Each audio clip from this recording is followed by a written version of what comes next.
Alô você, o nosso vídeo já vai começar. Então, antes de começar, por favor, inscreva-se no nosso canal, curta e também ative o sininho para receber as novidades, tá bom?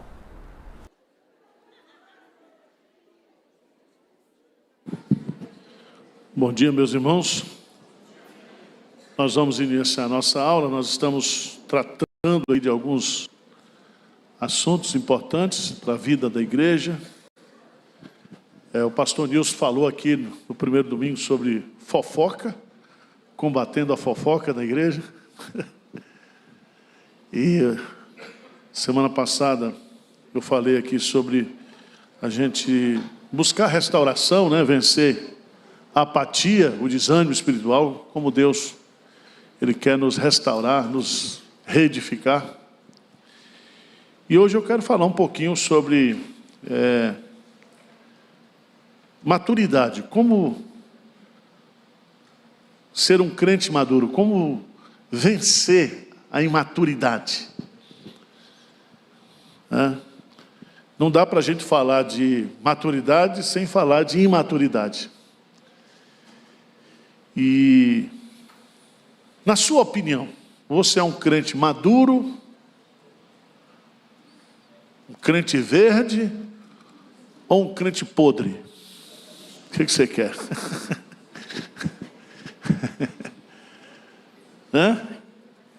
Crente maduro.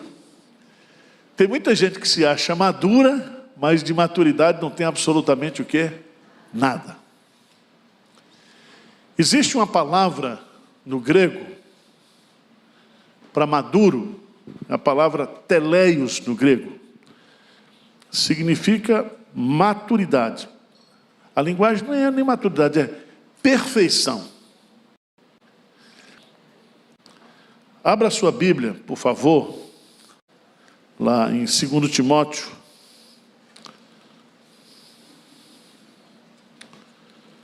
Capítulo 3.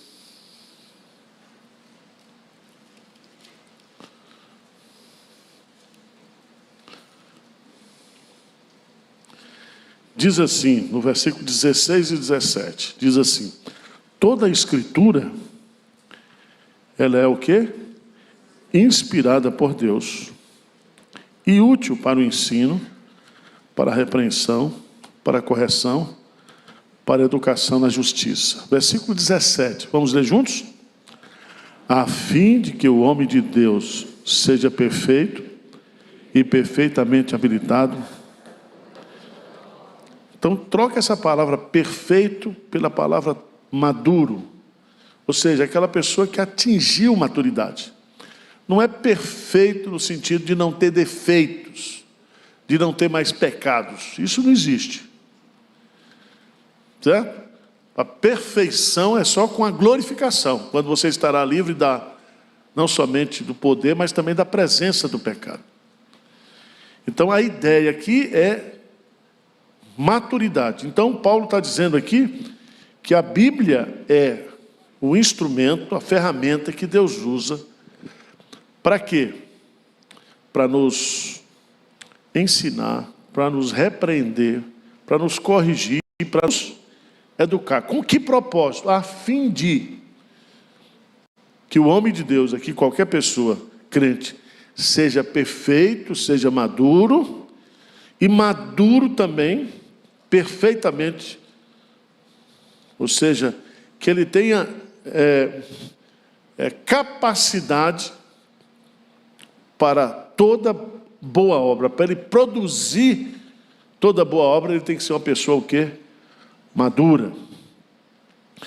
Eu copiei aqui, vou falar isso no Sermão das 11, mas o que é uma pessoa madura?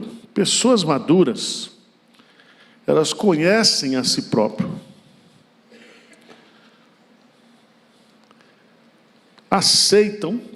aceitam-se e são elas mesmas em qualquer o quê? Situação. Quais são as marcas de uma pessoa madura, à luz da palavra de Deus? São pessoas conscientes acerca das suas virtudes e dos seus defeitos. Em outras palavras, são pessoas o quê? Humildes. Então, quando você é humilde e você é feio, a pessoa diz assim, você é feio. Aí você não fica zangado, porque você sabe que você é feio mesmo. Deu para entender? Então a pessoa madura não está preocupada com o que o outro acha dele. A pessoa madura fala a verdade em amor.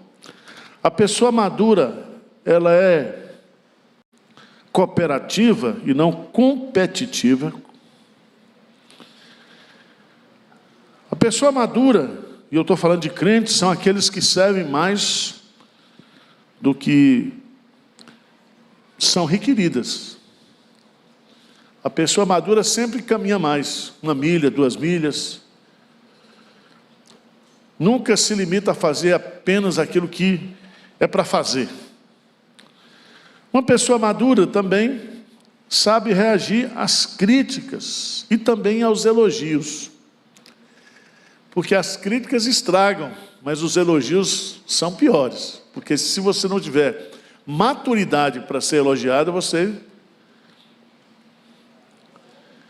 Mas uma das coisas que eu acho fantástica sobre maturidade na Bíblia é que maturidade significa que a pessoa sempre é ensinável. A pessoa madura, ela nunca diz, atingi o topo, sou o cara. Ele sempre entende e reconhece que ele não sabe tudo e que ele precisa aprender. Mas eu quero escolher um texto aqui, eu escolhi um texto para a gente tratar desse assunto, através de uma exposição bíblica. Hebreus capítulo 5, Hebreus capítulo 5, a partir do verso 11.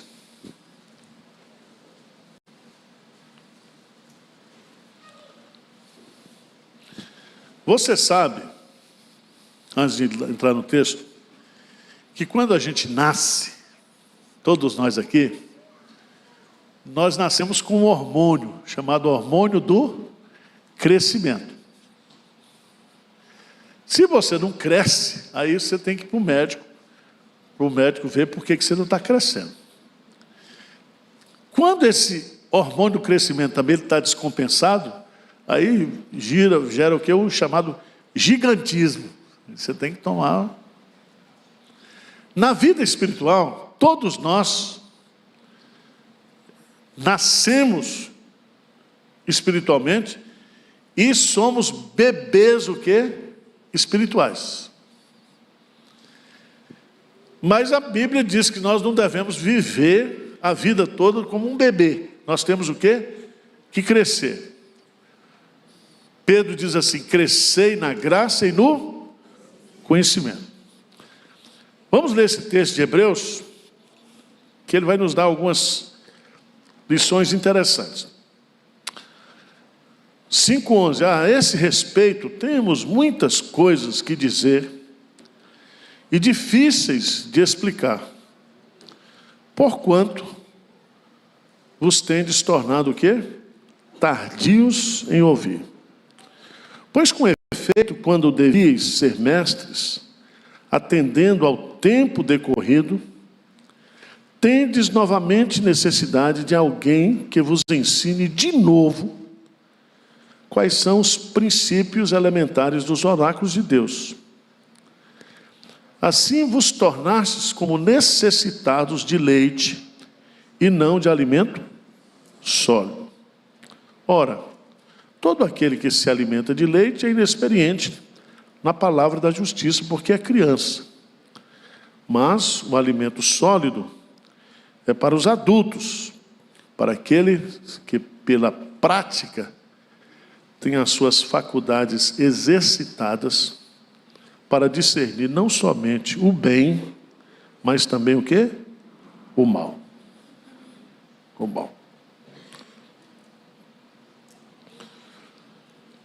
Pedro, veja lá na sua primeira carta, 1 de Pedro, capítulo 2. 1 de Pedro, capítulo 2.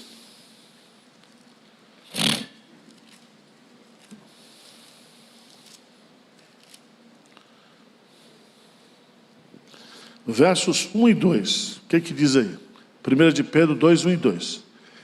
Despojando-vos, portanto, de toda maldade e dolo, de hipocrisias e invejas, e de toda sorte de maledicências. Versículo 2, bem forte. Desejai ardentemente, como crianças recém-nascidas, o genuíno leite espiritual, para que por ele vos seja dado crescimento para a salvação. Pronto. Então, todo crente, quando ele nasce, ele é o quê? Um bebê espiritual, um recém-nascido espiritual. E todo recém-nascido precisa tomar um leite, um alimento espiritual. E diz o texto aqui, na tradução, que esse genuíno leite espiritual é justamente a palavra de Deus. A palavra de Deus. Certo? A palavra de Deus é esse leite genuíno que o crente novo precisa tomar, beber, comer, para que ele possa ser alimentado e nutrido espiritualmente, e através dessa nutrição ele possa o quê? Crescer. Crescer. Está no texto ou não está isso aí? Desejai o quê? Ardentemente. Por que desejar ardentemente? Quando uma criança nasce e ela quer mamar, o que ela faz? Chora, grita, esperneia. Desejar ardentemente é isso aí. Ele está usando a metáfora. Então, um crente realmente recém-nascido, ele quer Bíblia. Ele quer ler Bíblia. Ele compra uma Bíblia desse tamanho. Ele risca a Bíblia toda. Não é assim?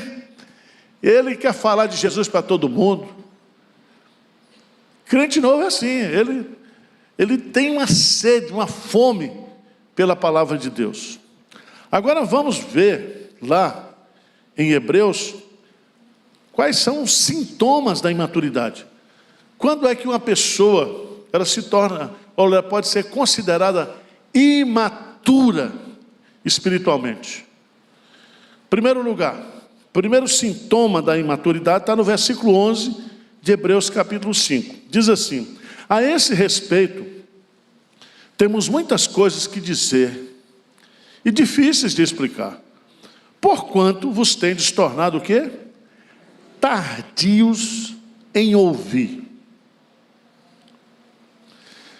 Veja que o autor da carta aos Hebreus, ele está dizendo: eu tenho muita coisa para ensinar vocês sobre o sacerdócio de Cristo, que é o tema que ele está usando aqui. Mas vocês, meus ouvintes, meus leitores, vocês se tornaram tardios em ouvir. A palavra tardio aqui significa tolo, devagar. É tipo uma doença que causa uma espécie assim de entorpecimento. O cara não quer o quê? Aprender. Ele tem preguiça, ele não quer. Tá bom? Um crente, por exemplo, que não vem para a escola dominical. Por que o crente não vem para a escola dominical?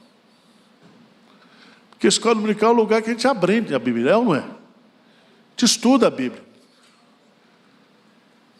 Mas o cara diz: eu já sei tudo. Ou então ele diz: eu não vou orar não, porque eu mesmo, eu sou um... Agora tem um autodidata, né? Eu tenho um médico amigo meu, ele disse: pastor Arivaldo, está difícil ser médico hoje, porque quando o cara chega nos consultórios, você pergunta para o cara, ele já sabe tudo. Ele já leu no Google. Então as pessoas estão assim, elas estão achando que sabem, mas não sabem. E é tão interessante essa expressão aqui, porque ele vai dizer que a pessoa, ela é, porquanto vos tendes tornado. Vocês não eram, mas vocês se tornaram tardios em ouvir. Vocês não querem ouvir, vocês não querem aprender. Vocês deixaram de ser ensináveis. Agora, esse é o grande problema. Ele diz aqui, há muita gente na igreja hoje que não quer ouvir e nem o quê? Aprender. A escola dominical hoje, tem muita igreja presbiteriana que está fechando a escola dominical. Não é somente por causa da preguiça de aprender, é por causa da preguiça do pastor. E um pastor preguiçoso arruma um bando de presbítero preguiçoso também. Aí forma a corja dos preguiçosos. Porque se a liderança senta, a igreja deita. Eu tenho que ficar aqui dando pancada em vocês todo domingo, senão vocês dormem e eu durmo também. Hoje mesmo, para vir para a igreja, eu falei, para que eu vou para a igreja hoje? Errei até a roupa.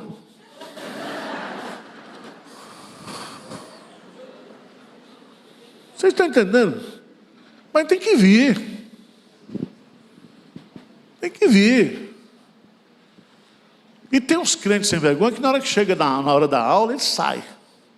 Eu nunca vi crente com bexiga tão frouxa como na hora da escola dominical.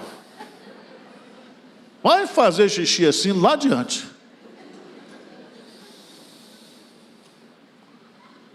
O povo não quer estudar a Bíblia. Tem uns que vêm para a igreja, não vem para a sala de aula, fica rodando aí. Parece Satanás. Satanás fica rodando o mundo. Perguntar, Satanás, não, estou rodando. Tem crente que fica rodando, não vem aqui. Ele não vem na sala, ele não assiste uma aula, ele entende que ele já sabe tudo, ele não está com vontade de aprender. Isso é uma doença. Isso é um sintoma de imaturidade, o quê? Espiritual. É tão interessante.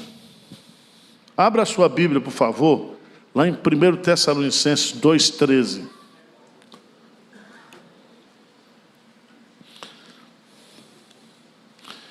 Primeiro Tessalonicenses 2,13.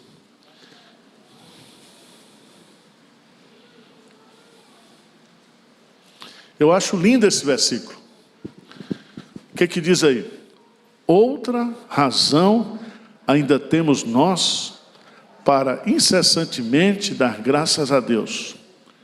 É que tendo vós recebido a palavra que de nós ouviste, que é de Deus, veja o versículo, acolhestes, não como palavra de homens, e sim como em verdade é a palavra de quê?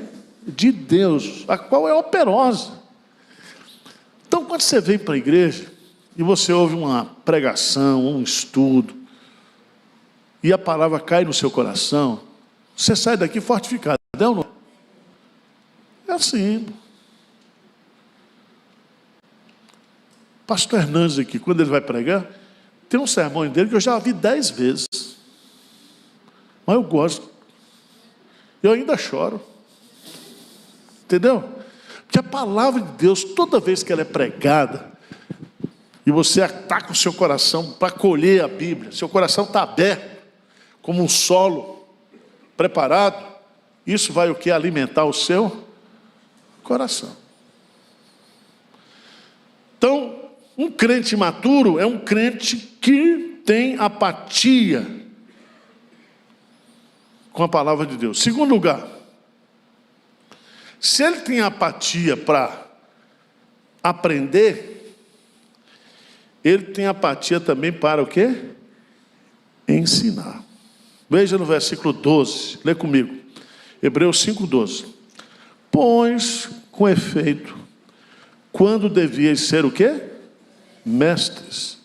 Atendendo ao tempo decorrido, tendes novamente necessidade de alguém que vos ensine de novo quais são os princípios elementares dos oráculos de Deus. assim vos tornaste como necessitados de leite e não de alimento o quê? Sólido. Então veja bem, tem crente que pelo tempo que é crente, se tivesse aprendendo a Bíblia, já devia ser o quê? Mestre. Quer ser mestre? Ensinar. Olha, tem crente que tem 30 anos de igreja e ele não sabe compartilhar, não sabe falar de Jesus para a pessoa. Não sabe nem explicar o plano da salvação, que o cara é pecador, que como pecador ele não pode produzir a sua salvação, mas que Jesus Cristo veio e morreu na cruz. É muito interessante isso, porque, em outras palavras, todo cristão deveria ser um professor. Todo cristão que aprende, ele compartilha.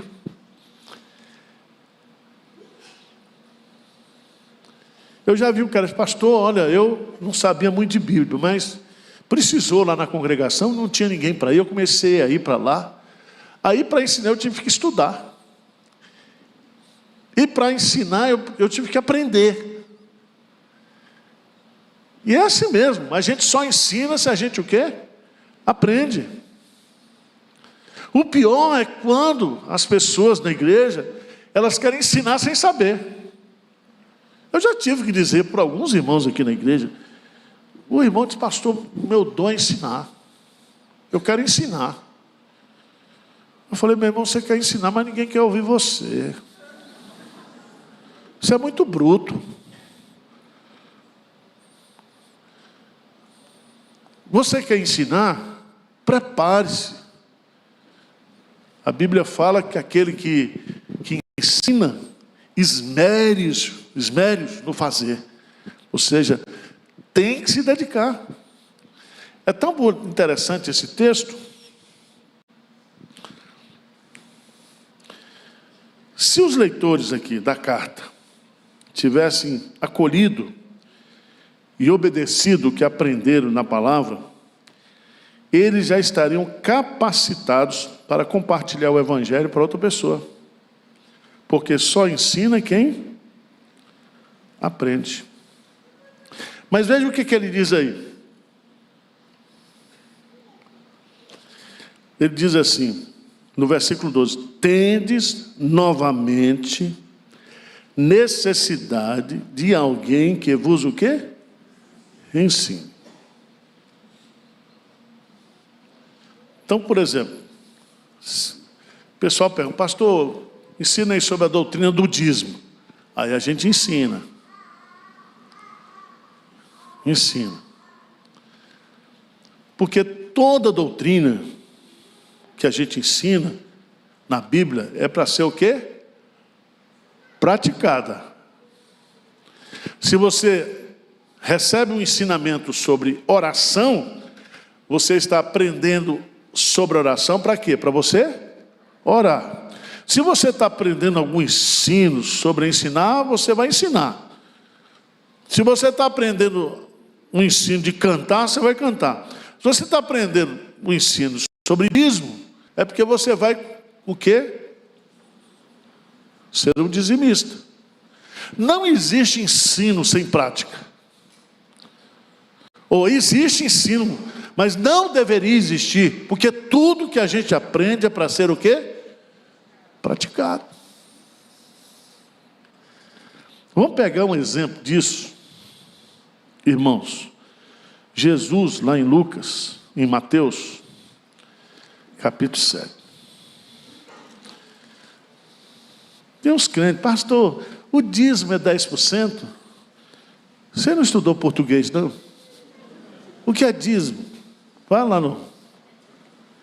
Pastor, o dízimo é do bruto, é do líquido.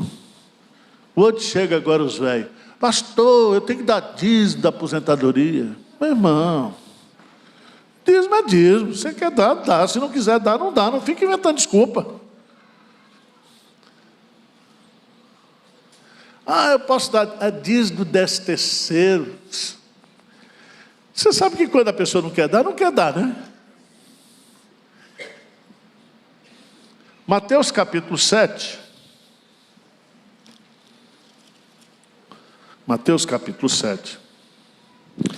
Jesus encerra o seu sermão do monte usando uma figura, certo? Que é a figura de você construir uma casa. Veja o que ele vai dizer. Todo aquele que, pois, que ouve, versículo 24, Mateus 7, 24. Pois todo aquele que ouve estas minhas palavras e as ouve e as repete, ouve e as pratica, será comparado a um homem prudente que edificou a sua casa sobre a... Caiu a chuva, transbordaram os rios, sopraram os ventos e deram com ímpeto contra aquela casa, que não caiu porque fora edificada sobre o quê? Sobre a rocha. Então veja bem, um crente que aprende e pratica, ele é comparado a uma casa que está fincada numa rocha.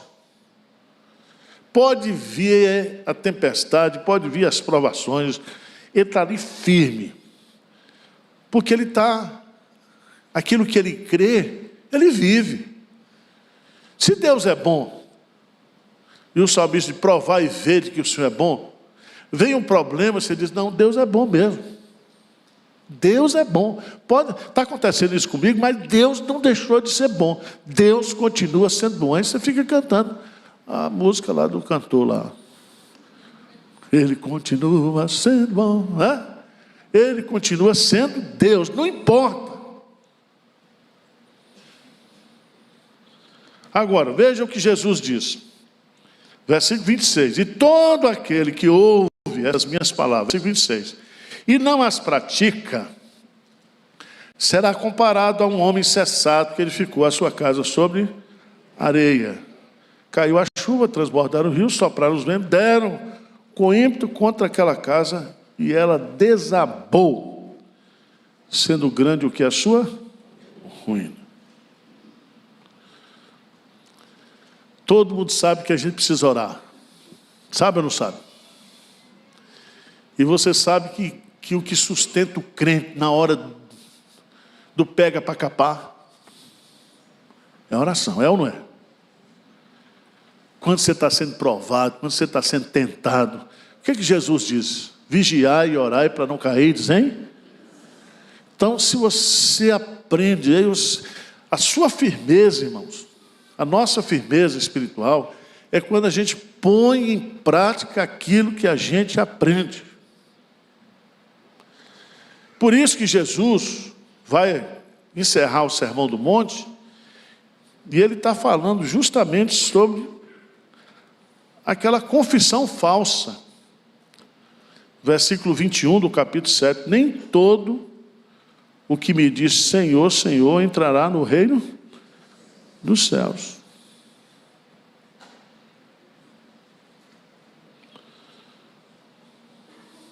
Porque nós temos que obedecer aquilo que nós estamos aprendendo. Então vamos lá. Qual é o primeiro sintoma da imaturidade espiritual? Apatia com a palavra de Deus.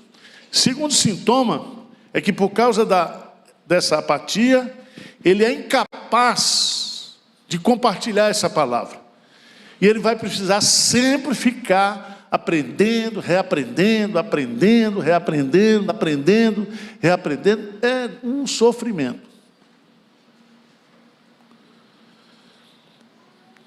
Uma coisa também de crente imaturo, ele quer discutir assunto que não tem importância. Sabia disso? Estava uma briga, negócio de maçonaria. Pastor, meu irmão, eu não sou maçom. E os maçons que eu conheço não podem falar o que acontece lá dentro. Eu vou lá agora atrás de religião de mistério?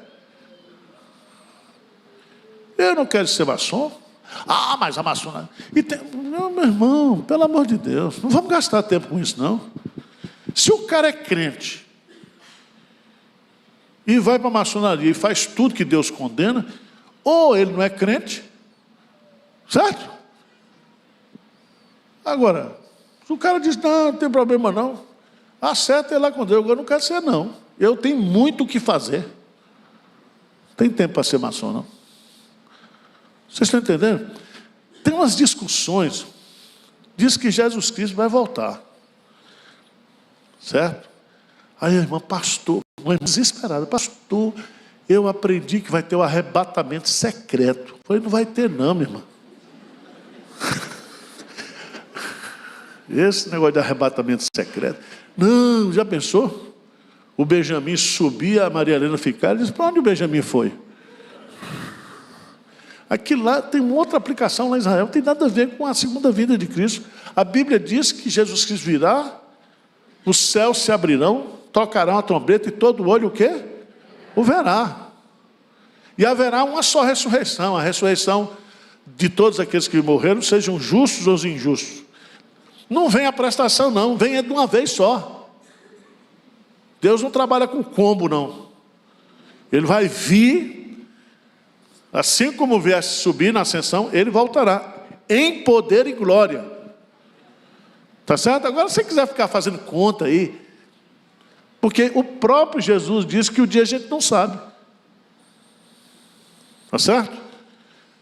Agora, se você quer ficar ouvindo esses apóstolos aí, que diz que vai voltar agora, vai voltar semana que vem, fazendo profecia lá de Israel, de briga com Hamas, é um desperdício de tempo. Certo? E tem gente que gosta disso. Todo crente imaturo gosta de ficção espiritual.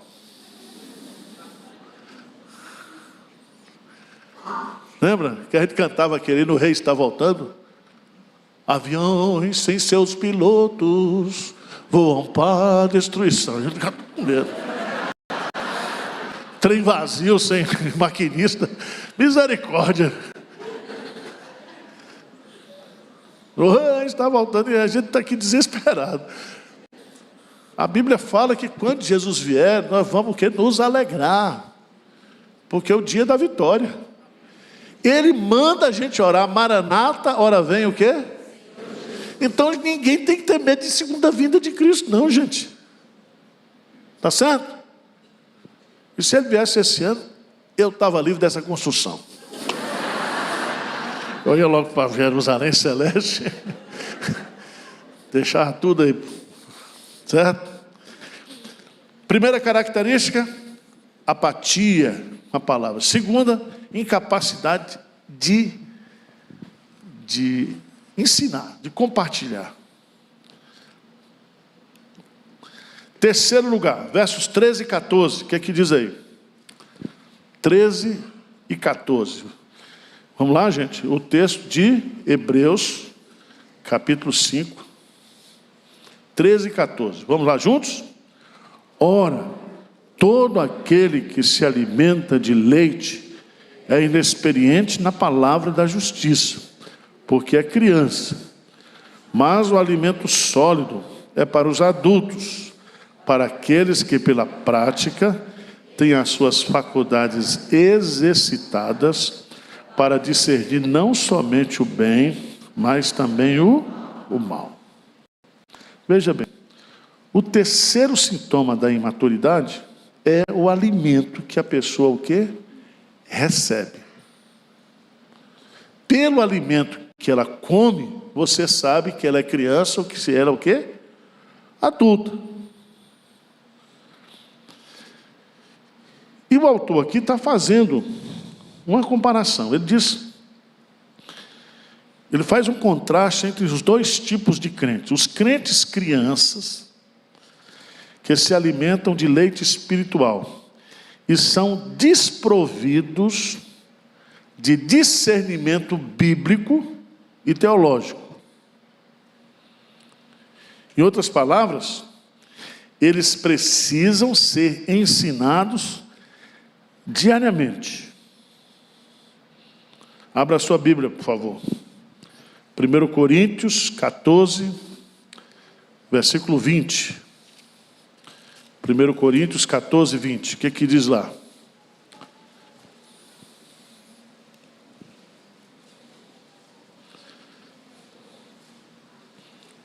O que diz? Irmãos, Não sejais meninos no juízo, mas na malícia sim, sede crianças. Quanto ao juízo, sede homens o quê? Amadurecidos. Aí não vai, esse texto vai nos ensinar sobre os dons espirituais. Eu quero mostrar aqui esse contraste. Crente maduro e crente imaturo. É muito interessante que quando ele fala de crente maduro aqui, crente adulto, ele fala de crentes adultos que comem alimento sólido e possuem discernimento espiritual. E como é que a pessoa ganha esse chamado discernimento espiritual? Vamos ver no que ele vai responder no texto de Hebreus 5. Mas o alimento sólido é para os adultos, é para aqueles que pela o quê? Prática.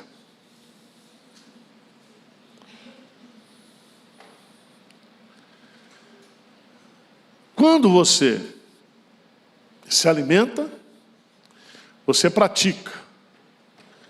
Quando você pratica, você se desenvolve, você cresce. E automaticamente você vai precisando cada vez mais de um alimento mais substancioso. Tá certo? O que é que significa isso? Vamos comparar. Quando você entra na escola, você aprende a tabuada, é assim ou não é? Vai estudar matemática. Você tem que aprender as 4 operações. Você só pode entrar, por exemplo, em fração, potenciação, regra de 3 simples, se você aprender o quê? As 4 operações. Então veja bem, todo crente quando nasce tem que conhecer a Bíblia. Certo? Ler a Bíblia, estudar a Bíblia. Determinados assuntos, por exemplo, vamos estudar aqui o assunto da doutrina da eleição. Aí já é uma feijoada. Está entendendo? Que um bebê não pode o quê? Comer. Ele tem que gastar tempo. Ensinar para ele. Então, há determinados assuntos que a pessoa tem, que são assuntos cumulativos. Porque quando você pega a Bíblia, e aí, por que existe a palavra teologia, estudo de Deus? É porque a Bíblia é como se fosse um canteiro, né? E aí você, na teologia, você vai organizando isso. Então, quando você vai falar sobre pecado, aí você vai pegar todo o ensino de pecado, de Gênesis a Apocalipse. Você vai começar, por exemplo, quando começou o pecado original. Você vai descobrir o que o pecado trouxe para o homem. Você se lembra do dilúvio. Depois você vai vendo o pecado sendo condenado pela lei, por isso que Deus deu os mandamentos, a lei. Até chegar nos evangelhos, quando o problema do pecado ele é resolvido pela expiação de Cristo. Aí depois da expiação de Cristo, você é uma nova criatura, você é regenerado, você vai estudar essa doutrina do pecado na sua luta pelo processo de santificação. Então tudo é você está estudando, está tendo a visão do pecado desde a origem até o dia da volta de Cristo, onde o pecado não mais o que existirá. Vocês estão entendendo o que eu estou dizendo? Então, a teologia sistematiza o estudo de Deus, o estudo do homem, o estudo da salvação, o estudo da igreja. Então, a teologia, ela sistematiza o ensino, o conteúdo da palavra de Deus. E aí, você para ter conhecimento da teologia, daquilo que é a feijoada, você já tem que ter bebido o quê? o leite, que é o conhecimento da palavra de Deus. Por exemplo, todo mundo que entende um pouquinho de pedagogia, de ensino e aprendizagem, sabe que uma criança, quando nasce, ela tem que ir para a alfabetização, é ou não é? Lá na alfabetização, ela vai ganhar um quadro de referência sobre a língua. Ela vai aprender o quê? O alfabeto, a diferença de vogal e consoante. Não é isso? Ela vai aprendendo e vai crescendo no aprendizado. Depois, ela vai aprender a parte da sintaxe, da coordenação. E aí vai, aquela parte mais chata. Mas vai, tem que aprender. Então, por exemplo, aqui na igreja, vamos pegar aqui na igreja, o departamento infantil, uma criança fica ali, o que ela vai aprender? Ela vai aprender sobre a criação em Gênesis, sobre o pecado, vai aprender as histórias bíblicas de Noé e tal. E vai aprender, aí ela vai criar aquilo que em pedagogia chama um quadro de referência. Quadro de referência. Então, quando essa criança, ela chega aqui, e eu, pastor, vou pregar, e eu falo, por exemplo, de Noé, o que ela já tem? Uma referência. Vocês estão entendendo o que eu estou dizendo ou não? Então, para aprender, tem que ter uma base. Então, o sujeito precisa conhecer a Bíblia, ler, saber que tem 66 livros, o que é Antigo Testamento, Novo Testamento, conhecer as histórias bíblicas, saber o mínimo as divisões, né? O Pentateuco, os livros históricos, tá certo? Os livros poéticos, profetas maiores, profetas menores, evangelho. Tem que ter esse quadro de referência para depois entrar o que? Na feijoada, no ensino. Então, o que o autor está colocando aqui é justamente isso. O crente adulto que come um alimento sólido, ele possui o que? Discernimento espiritual. É a capacidade de discernir entre o mal e o bem. E isso é fruto da obediência da palavra de Deus que ele conhece. Em síntese, o que o autor está colocando aqui em Efésios, em Hebreus, é incitar os seus leitores a progredir no conhecimento espiritual a partir do conhecimento que dá a palavra de Deus. Mas não somente o conhecimento, a prática da palavra de Deus. Vocês estão entendendo ou não? Vamos lá. No capítulo 6, versos de 1 a 3, vamos ler juntos? Hebreus 6, de 1 a 3. O que ele diz?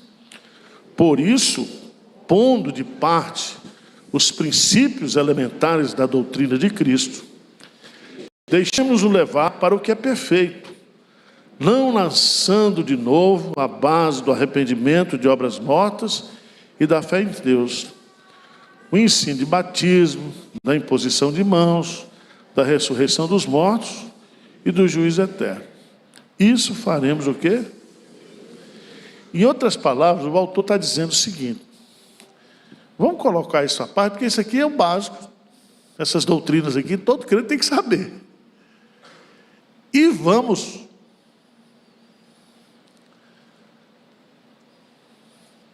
buscar aquilo que é perfeito. Esse perfeito aqui é correr para a maturidade, é investir no crescimento, certo? Por exemplo, nós aqui na igreja, nós temos um curso que é coordenado pelo pastor Nilson, chamado Sã Doutrina. E a gente tem orientado as pessoas que vêm, principalmente de outras igrejas, de outras denominações, pessoas que passaram na igreja, nessas igrejas que não ensinam Bíblia. Se a pessoa não aprende Bíblia, ele não tem consistência espiritual. Certo?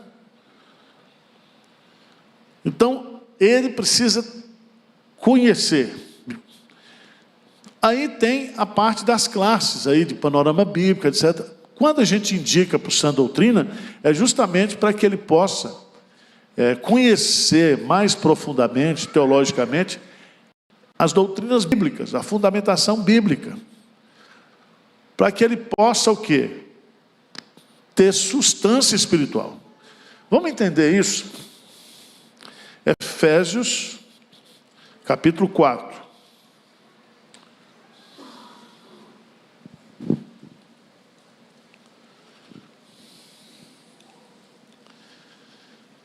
É o nosso tema desse ano aqui, cresçamos em tudo.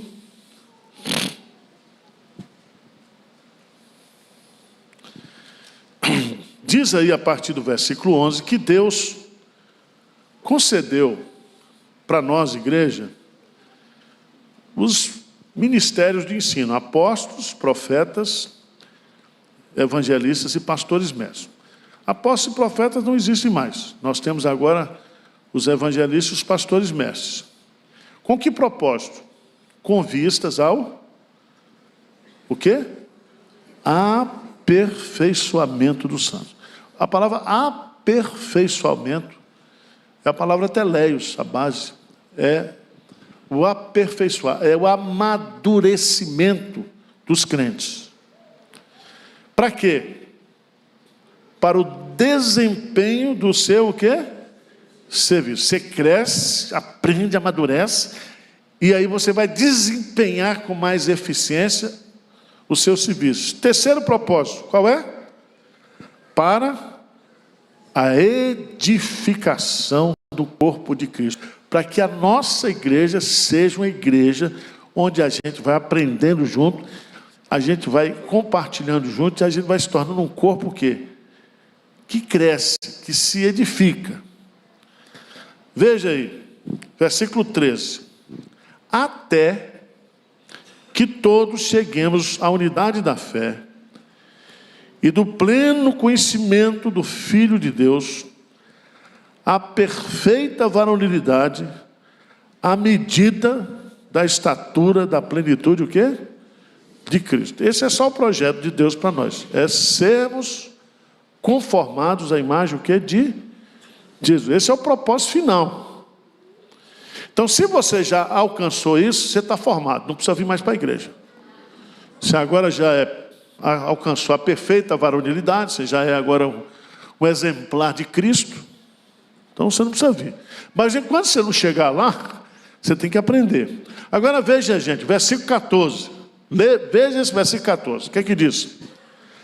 Para que não mais sejamos como meninos, não é nem criança mais, agitados de um lado para outro e levados ao redor por todo o vento pela artimanha dos homens, pela astúcia dos que induzem ao erro. Versículo do ano. Mas seguindo a verdade em amor, cresçamos em tudo naquele que é de quem todo o corpo, bem ajustado e consolidado, pelo auxílio de toda junta, segundo a sua justa cooperação de cada parte, efetua o seu próprio aumento para edificação de si mesmo em amor. Significa que nós crescemos, amadurecemos, nos edificamos uns aos outros a partir do crescimento e da prática da palavra de Deus. Está entendendo como é que é? Então, se a igreja de Pinheiro começar a inventar muita campanha, muita coisa aqui, e deixar de pregar a palavra, procure outra igreja. Porque onde a palavra de Deus não estiver sendo pregada, ali não é igreja. Não vá lá não. Tá certo? Porque a palavra de Deus, nós já lemos aqui, ela é útil para o nosso ensino, para a nossa correção, para a nossa repreensão, a fim de que o homem de Deus seja perfeito e perfeitamente habilitado. Então a gente é amadurecido como pessoa, como cristão, a gente é amadurecido na capacitação para servir a Deus pelo conhecimento e pela transformação do poder da palavra.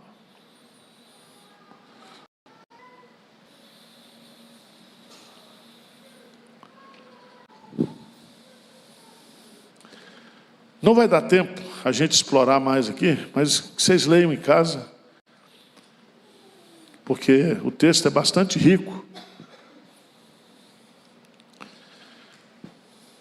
Vai falar a partir do versículo 4 até o versículo 6. Olhe para o exemplo daquelas pessoas que caíram. E eles caíram porque eles viveram na igreja, tiveram a chance de conhecer a palavra de Deus, experimentar até das bênçãos de Deus, mas nunca foram convertidas. Nunca foram convertidas. E é impossível que alguém seja salvo se essa pessoa rejeita a salvação que está em Cristo Jesus, a fé salvadora. Então está na igreja, muita gente, todo mundo aqui, quem é crente velho sabe, muita gente que passou na igreja está fora da igreja hoje, até blasfemando.